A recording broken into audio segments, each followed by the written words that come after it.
Hello everyone, आज है 25 जनवरी और आज इस वीडियो में हम बात करने जा रहे हैं ट्राइडेंट लिमिटेड के बारे में। 31 रुपये का शेयर है ये और नतीजे इसके कल आए थे। हालांकि जो नंबर्स आए थे वो मार्केट क्लोज होने के बाद आए थे, तो कल कोई असर तो उसका देखने को नहीं मिला। और आज सैटरडे है, कल संडे होगा और मंडे को जब बाजार खुलेगा तब इसका जो असर होगा जो रिजल्ट्स का, वो हमें देखने को मिलने वाला है। बात करेंगे जो रिजल्ट्स आए उसके बारे में, लेकिन उससे पहले अगर आपने अभी तक चैनल को सब्सक्राइब नहीं किया है तो प्लीज़ अभी इसे सब्सक्राइब कर लीजिए, क्योंकि आगे भी बहुत सारे वीडियोस हैं जो आपको काफ़ी ज़्यादा हेल्प करेंगे। तो देखिए 31 रुपये का ये शेयर है और एक महीने में अगर आप देखोगे तो 7% का फॉल भी है। इससे पहले जो मेजर फॉल आया था 34 से 30 रुपये से भी नीचे गया था, कोशिश करी 32 पे क्या, फिर से गिरावट शुरू हो गई और जिस तरीके के नंबर आए हैं गिरावट शायद कंटिन्यू ही रह सकती है। एक साल का अगर हम ग्राफ देखें तो 31% का फॉल है और हाई लेवल अगर आप देखोगे तो 48 रुपीज़ का है, वहाँ से वो गिरा है। और जब भी देखो हल्की फुल्की कोशिश बीच बीच में कर लेता है। जैसे कि यहाँ पर आप देखोगे तो ये कहाँ पे था, 35 पे था, तेज़ी दिखाई, 40 से ऊपर गया, वापस गिर गया ये 36 पर, तेज़ी दिखाई गया था ये 41 पे, वापस गिर गया, मेजर फॉल आया था 31 पे गया, तेज़ी दिखाई थी ये 38 पे गया, वापस गिर गया ये कहाँ पे 29 पे, अटेम्प्ट करा 32 पे गया, वापस गया। लेकिन ग्राफ अगर आप देखो तो नीचे की तरफ ही जा रहा है, नीचे की तरफ ही है। और इवन अगर आप 5 साल का भी ग्राफ देखो तब तो हालांकि 333% का ग्रोथ है। पेनी स्टॉक था कोविड के टाइम पे, 3-4 रुपए का शेयर था, ऐसे रफ्तार पकड़ी थी, 68 रुपीज़ पे गया था ये, 68 रुपीज़, बहुत ही कम टाइम में बहुत शानदार थी। रीज़न ये था कि उस टाइम पे इनके रेवेन्यू प्रॉफिट बहुत अच्छे आए थे। कंपनी जो थी वो क्वार्टरली 150-200 करोड़ का प्रॉफिट कर रही थी, रेवेन्यू भी बहुत अच्छे थे। लेकिन बाद में इनके रेवेन्यू प्रॉफिट्स कम होना शुरू हो गए और अभी अगर आप देख रहे हो तो वैसा भी ये 27 रुपये का एक इनिशियल सपोर्ट मैं कहूँगा कि देखने को मिल ज़रूर रहा है।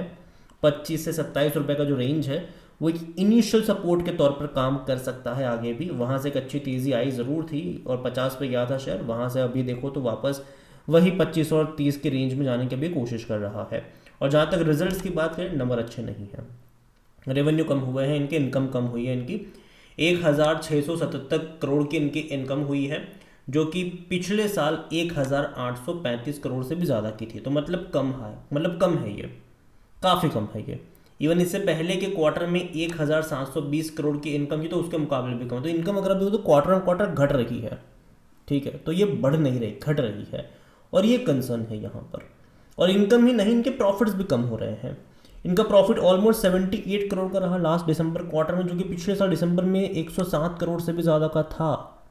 तो आप समझ रहे हो तो भाई साहब कम हो रहा है। ये 200 करोड़ का प्रॉफिट करने वाली कंपनी थी जब शेयर अच्छे खासे प्राइस पे था, वहाँ से प्रॉफिट भी इनके लगातार धीरे धीरे कम हो रहे हैं।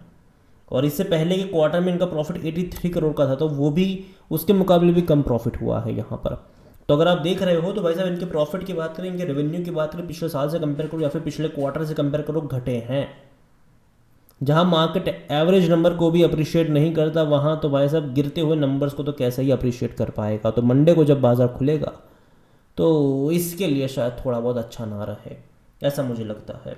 और जहाँ तक इसके वॉल्यूम्स के बारे में देखें तो 33 लाख से भी ज़्यादा के शेयर्स कल हमें ट्रेड होते यहाँ पर नज़र आए थे। और कंपनी ऑल टाइम है 70 रुपये का भी है इसका, 70 रुपीज़ पे गया था इंट्राडे में, 70 रुपये, समझ रहे हो। और 52 वीक्स का लो अगर आप देखते हो तो वो 29 रुपीज़ का है, हाई है 49 रुपीज़ का, और अभी अपने लो के आसपास ही बैठा हुआ है, अपने लो के आसपास ही बैठा है ये। 15,800 करोड़ का इसका मार्केट कैप है। देखो छोटी सी टेक्सटाइल कंपनी है ये, कई सारे बिजनेस है, ठीक है इनके।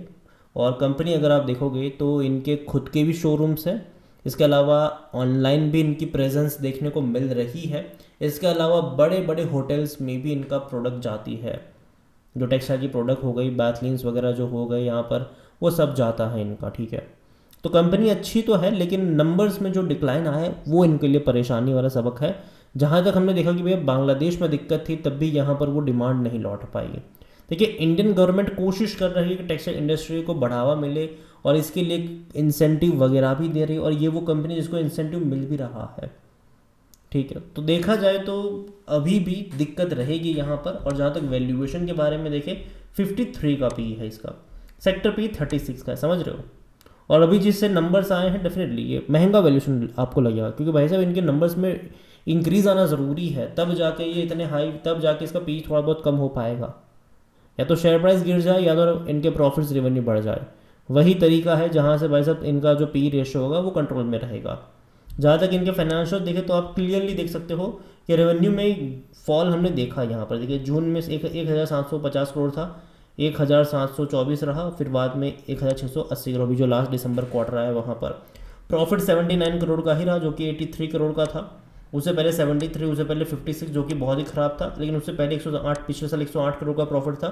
उससे पहले 90 करोड़ का था, उससे पहले भी 90 था, उससे पहले 130 करोड़ का प्रॉफिट था। भले ही रेवेन्यू कम थे उस टाइम पर, 145 करोड़ का प्रॉफिट था। तो समझ रहे हो कि भाई साहब बीच बीच में ऐसे खराब नंबर्स भी आते हैं। हालांकि सितंबर में भी एक खराब नंबर आया था, लेकिन अगेन कह दूँ गिरावट तब से ही चल रही है यहाँ पर।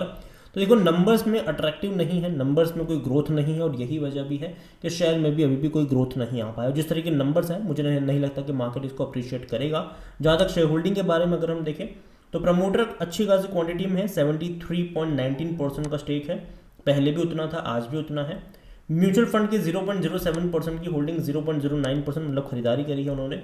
डोमेस्टिक जहाँ थे वही हैं, थे ही नहीं, अभी भी नहीं है। एफआई से अगर आप देखोगे तो 2.73% से वो खरीद कर आए हैं यहाँ पर 2.84% पर। थोड़ी सी खरीदारी एफआई की तरफ से भी यहाँ पर आई है दिसंबर क्वार्टर में। रिटेल की मैं बात करूँ यहाँ पर तो पहले 18.55% था, अदर पार्टीज 5.45% था। तो रिटेल अभी भी अगर आप देखोगे तो थोड़ी सी खरीदारी हुई है, 18.67, अदर पार्टीज 5.22। तो देखा जाए तो रिटेल वाले ही यहाँ पर खरीदारी करते हुए नज़र आए हैं, और अदर पार्टीज़ की तरफ से भी कोई खरीदारी हमें यहाँ पर देखने को नहीं मिली, बल्कि उन्होंने भी बिकवाली ही करी है। तो अच्छा साइन नहीं है मेरे हिसाब से। ओवरऑल अगर बात करूँ ट्राइडेंट की जो रिजल्ट्स आए हैं वो बिल्कुल भी अप्रिशिएट करने वाले नंबर्स नहीं हैं। शायद कल जब बाज़ार खुलेगा, कल नहीं मतलब परसों जब बाज़ार खुलेगा इसका, तो शायद आपको यहाँ पर एक फॉल देखने को मिल सकता है। लेकिन जैसे कि ग्राफ आप देख रहे हो, कहीं ना कहीं मुझे लगता है कि जो 25 और 27 रुपये का जो लेवल है वहाँ पर एक सपोर्ट कह लो, बेस कह लो, वो बनना चाहिए। वो लेवल इंपॉर्टेंट होगा यहाँ पर, और रुकता भी है कि नहीं वो भी देखना रहेगा यहाँ पर कि कंपनी क्या शेयर प्राइस वहाँ पर रुकता भी है कि नहीं। ओवरऑल कंपनी प्रॉफिटेबल है, डेफिनेटली कोई शक नहीं है उसमें। टेक्सटाइल कंपनी है और गवर्नमेंट से भी सपोर्ट तो मिल रहा है, लेकिन कंपनी के प्रोडक्शन की बात करें, यहाँ पर रेवेन्यू प्रॉफिट्स की बात करें, वो थोड़ा बहुत धीमा है, वो बढ़ना ज़रूरी है। जब तक वो नहीं होता है यहाँ पर मैं कहूँगा दूर बैठो तमाशा देखो, जल्दबाजी यहाँ पर करने की ज़रूरत नहीं है। स्टेबिलिटी यहाँ पर एक बार आ जाने दीजिए, उसके बाद कोई फैसला यहाँ पर लीजिएगा। ओवरऑल बाजार की भी अगर मैं बात करूँ इस कंपनी से हट के, तो जहाँ तक मैंने पहले भी कई सारे वीडियोज़ में ये चीज़ बोल चुका हूँ कि मुझे लगता है कि अप्रैल और मई से बाजार में तेज़ी आएगी, तब तक बाजार आपको गिरावट वाला देखने को मिलेगा, जनरली अप्स एंड डाउन्स वाला ही होगा यहाँ पर। तो जल्दबाजी मत करना। अगर आपको बाय ऑन डिप्स के अप्रोच के साथ भी खरीदारी करनी है तो आपका जो नज़रिया है वो फरवरी लास्ट वीक और मार्च फर्स्ट वीक आपका होना चाहिए बाय ऑन डिप्स वाले अप्रोच के लिए। अगेन ये मेरा पर्सनल ओपिनियन है, कोई भी इन्वेस्टमेंट एडवाइस नहीं। वीडियो को यहीं पे एंड करता हूँ। पसंद आया हो तो लाइक करो, शेयर करें। चैनल पर अगर पहली बार है तो प्लीज़ सब्सक्राइब करें, और ट्राइडेंट लिमिटेड के बारे में आप क्या सोचते हैं वो भी आप मुझे कमेंट में लिख के बता सकते हैं। Thank you.